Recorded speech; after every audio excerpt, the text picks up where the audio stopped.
신라장군 이사부, 뇌물마립간의 사세손인이 김이사부입니다. 삼국유사에서는 박이사부라는 기록이 있으나 활동했던 시기인 6세기에는 성씨를 사용했다는 근거가 모호하므로 그냥 왕족의 일원이라고 생각하면 되겠지요.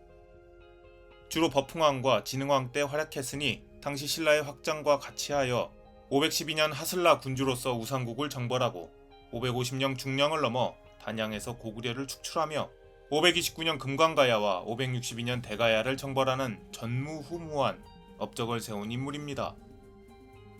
이사부가 고구려 백제와 일전을 위해 단양으로 북상할 때 사용한 길은 알 수 없습니다. 그러나 지형에 종속적이었던 당시 교통로를 거칠게나마 알 수 있는 방법이 있습니다.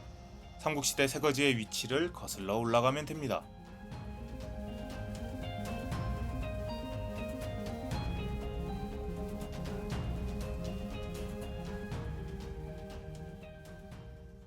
거대한 규모를 자랑하는 의성 조문국 사적지 북쪽으로 삼국시대 세거지가 자리한 의성읍이 있습니다.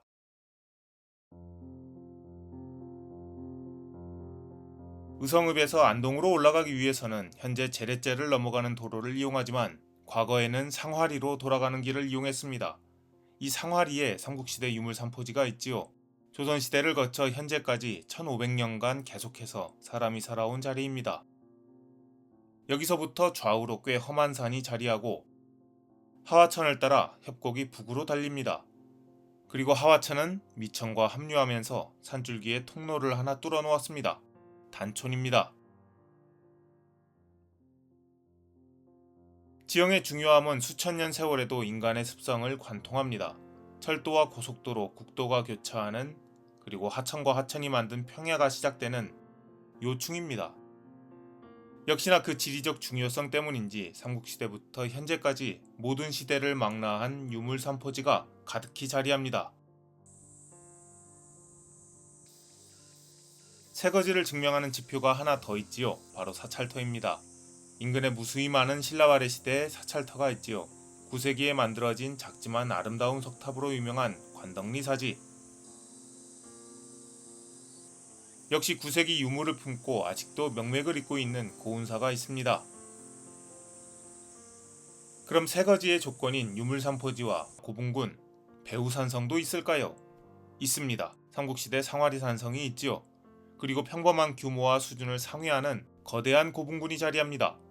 관덕리, 병방리, 후평리 고분군이 미천이 만든 구릉지 배후의 산속에 빼곡히 들어차 있습니다. 1954년 항공사진을 보면 특히 후평리 배후의 고분군이 고분의 규모도 매우 큽니다. 20m급의 대형 고분이 10수기이고 10m 이상급도 100기에 달합니다. 지역 전체의 능선을 따라 수십 수백 기의 횡구식 석실묘와 석광묘가 대규모로 열지어 있습니다. 평범한 삼국시대 신라의 지방 고분군이라 보기 힘들지요. 대부분 도굴당하거나 후대의 경작으로 파괴되어 많이 소실되었으나 여전히 대다수의 고분들은 그 자리에 있습니다. 5, 6세기 조성된 것으로 보이는 고분들, 시기적으로 신라에 복속된 상태로 봐야겠으나 독자적인 모습의 유물과 묘제를 보이고 있습니다.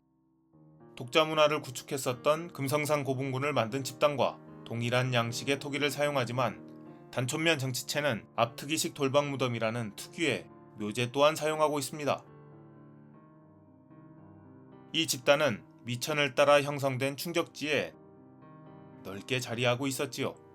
하류로 내려가면 나오는 의성 유남리 고분군이나 안동 조탐리 고분군과 구조와 양상이 동일하여 미천이 만든 충적지에 열지어 있던 수많은 흔적들은 같은 세력에 의해 조성된 것으로 봅니다. 그렇다면 금성면의 정치체보다 규모면에서 동일하거나 그 이상입니다. 후평리 고분군의 20m급 대형 고분들은 이미 조문국의 그것에 양쪽으로 우세하지요. 이 강대한 세력의 시원은 어떻게 봐야 될까요? 의성에 있던 고대 국가는 크게 단밀면에 있던 남미리 미동국과 금성면에 있던 여담국, 조문국입니다. 단촌면과 지리적으로 가까운 안동에는 이 영상의 주제와 다르게 따로 다루어 봄직한 창녕국이 있었다는 경상도 지리지의 기록이 있습니다. 경남의 창녕과 한자까지 같습니다. 안동에는 낙동강이 만들어 놓은 평야나 방어에 유리한 지형이 많아 고대 국가가 성장하기 아주 좋은 조건을 가지고 있습니다만 기록이 매우 부족합니다. 그 대신 다른 쪽으로 아주 흥미로운 부분이 있습니다. 삼국사기 파사이사금 5년 5월 서기 84년입니다. 고타군주가 푸른 소를 바치다 라는 기사가 있지요. 군주라는 표현을 쓰고 있으니 신라에 복속당하기 전 고타국이라는 나라가 있었을 가능성이 있겠지요. 고고학적 증거는 없으나 위와 같은 신라의 지배활동에 의한 행정구역 명명의 사례는 많으므로 심증을 가지는 데 충분합니다. 탈해이사금 11년 1월 서기 67년 기사에는 박씨 집단의 임무를 나라 곳곳에 주주와 군주로 파견했다는 기사가 있습니다. 즉 단촌면에 거대한 고분군을 조성한 세력은 신라 박씨 혈연 집단과 토착 세력일 가능성이 있는 것이지요. 그리고 결정적인 삼국사기의 기록이 등장합니다. 삼국사기 잡지 질이 고구려 하슬라주의 주군 현성에 굴화현이 등장합니다. 안동 이마면입니다. 단촌면에서 성황고개를 넘어가면 바로 이마면에 닿습니다. 현재 예안면은 고구려의 매곡현이었는데 함안 성산산성에서 발견된 목간에서 매곡현이 등장하지요. 이 목간은 6세기 제작된 것이고 단촌면의 고분들은 5에서 6세기 조성된 것입니다. 중령을 넘어 설치된 단양 신라적 성비의 조성 시기는 550년, 6세기 중반이죠. 한성백제가 괴멸되고 고구려가 남아있던 5세기 말엽, 혼란했던 한반도의 중원은 여러 차례의 공방전으로 얼룩져 있었습니다. 6세기 중반 남한강 방어선까지 올라간 고구려와 신라는 극렬한 대치 상태 끝에 진흥왕의 등장으로 북진을 거듭하여 신라의 영토는 한강 유역을 아우르게 되지요. 여기서 주목해야 하는 삼국사기의 기사가 하나 있습니다. 신라봉기 소지마리간 22년 9월 서기 500년입니다. 소지마리간이 나리군에서 파로의 딸 벽화를 만나다 라는 제목이지요. 왕이 영주에 갔다가 여자를 만났다 라는 기사인데 내용이 심상치가 않습니다. 고구려의 남진으로 인한 압박이 증가하던 시기 가장 변방이었던 영주에 왕이 여러 차례 직접 행차하고 있습니다. 매곡에 고구려군이 있었으니 중간에 들린 고타군, 안동과 이용했을 교통로인 단촌면 또한 최전방입니다. 당연하게도 전쟁 수행에 위중한 시기라는 사회 배경이 녹아 있습니다. 그리고 여기서 모산성이 등장합니다. 모산성은 삼국사기에 무수히 등장하는 삼국의 격전지입니다.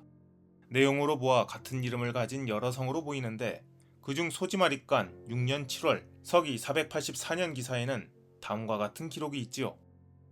고구려가 북쪽 변경을 침범하여 우리 군사가 백제와 함께 모산성 아래에서 공격하여 크게 물리쳤다. 현재 모산성의 위치는 진천 대모산성 그리고 이 성에 위치한 어떤 성이다 라는 의견이 제시되어 있습니다. 시간대와 당시 대치 중이던 양군의 위치를 고려하면 의성설이 설득력 있게 보입니다. 특히 이마면에 고구려군이 진출해 있었으니 이곳은 5세기 말 최전방으로서 고도의 군사기지, 보급기지화 되어 있었을 터입니다. 그 첨단은 안동 현아리의 신라 고분군과 연대가 특정되지는 않았으나 같은 새거지로 보이는 천지리 산성으로 볼 수 있겠으며 속리산성과 조탐리 고분군 일대 그리고 의성 상화리 산성과 단촌면 일대의 고분군으로 영역을 넓혀볼 수 있을 것입니다. 과거 항공사진을 살펴보면 국가유산 보존관리 체계에 등록되지 않은 토축이나 석축으로 보이는 독특한 구조물들이 많이 관찰됩니다. 인근에 구릉지대를 개척하여 만든 경작지가 유독 많은데 사람이 살지 않는 지역에도 방기된 토단이나 토축 같은 구조물이 상당히 많이 관찰되며 개중에는 영락없는 성곽도 있습니다. 후손들이 삭토한 토성의 영향을 받아 농경지를 조성한 것일까요? 아니면 신라인들이 조성한 방어시설을 후손들이 이용했었던 것일까요? 1500년의 세월은 모든 전승을 끊어지게 했습니다. 나라 이름이나 중요했던 전투가 있었던 성곽의 위치마저 현재는 알 수 없습니다. 그러나 대규모 고분군으로 인해 특정 시기 이곳에 많은 사람들이 모여 살았고 상대적으로 넓은 농경지를 가진 안동이 아닌 의성 단촌면 협곡의 좌우로 새거지를 꾸렸는지 사서와 비교해 이야기를 재구성할 수 있습니다. 그러나 빈칸이 너무 넓지요. 대고구려 최전방 기지로서 신라인들의 기상을 증명할 수 있는 방법은 단 하나뿐입니다.